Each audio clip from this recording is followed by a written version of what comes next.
市府解决纵贯铁路对台南市区造成的交通甲都市发展问题，配合交通部台南市区铁路地下化计划，促进都市机能转型甲再发展的契机。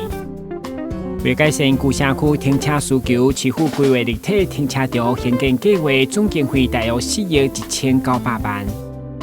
这里是文化中心新建工程立体停车场，那为地上8层，那1至2楼为文化中心的展演中心，3至8楼为立体停车场，总共有汽车停车格219格。那地下1楼为机车停车场，有279格。那预计112年的5月完工。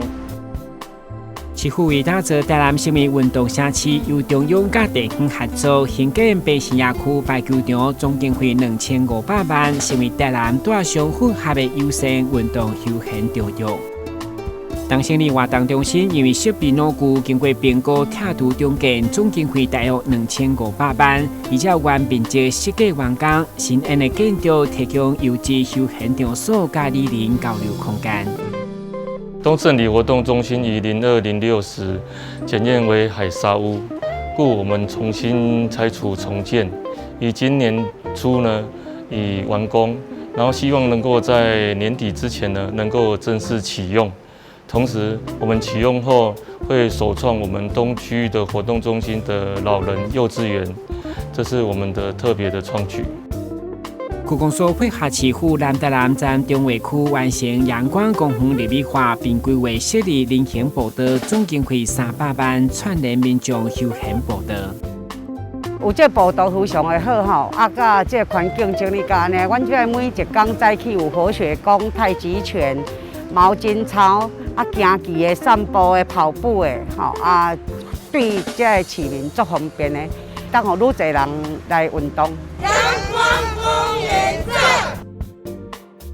市府举办大门町人文怀古路线甲西德围历史建筑路线的走读，透过导览解说，带民众以步行来感受人文故事甲老建筑的迷人风采。西德围之秋文创园区包括市电古迹、厅长官邸、离宿舍群进前为淡一中一部宿舍为活化再利用宿舍空间，鼓励文创设计团队进驻，成为创意工作坊基地。